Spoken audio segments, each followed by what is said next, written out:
Okay, good evening. How are you all today?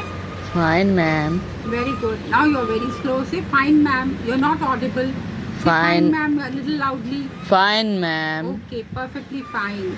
I think Dilpreet is outside. I don't know what he is doing and what are the others doing. Anyways, I told you today about Abraham Lincoln, Sir Abraham Lincoln.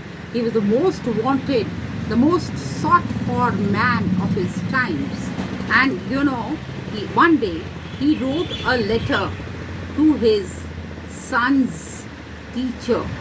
Why did he write that letter? He wanted that his son should be taught good manners, and they should also be taught how to behave, their gait, their way of talking. All that he wanted that it should be improved. So what did he do? He wrote to his teacher that what you have to do is you have to teach him good values, not to litter paper all around, not to throw garbage anywhere, not to kick around, not to misbehave with anybody. He gave some pictorials also in which there was some dramatization of how a person should be behaving. So, and he also told his teacher that the last resort to become a politician is that of a scoundrel. So what he wanted to bring home, the point was that anybody who becomes a politician, there's a leader behind him. Anybody who's a scoundrel, then also there's a hero in him.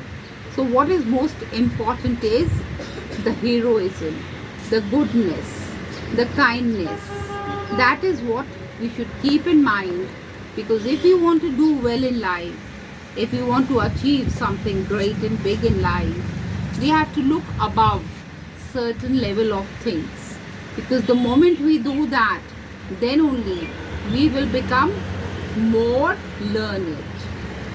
So the prophecies, the statements made by this man, Abraham Lincoln, Sir Abraham Lincoln, was out of sheer his experience, his will, his devotion, his dedication, his determination. So the 3Ds in life should always be kept in mind.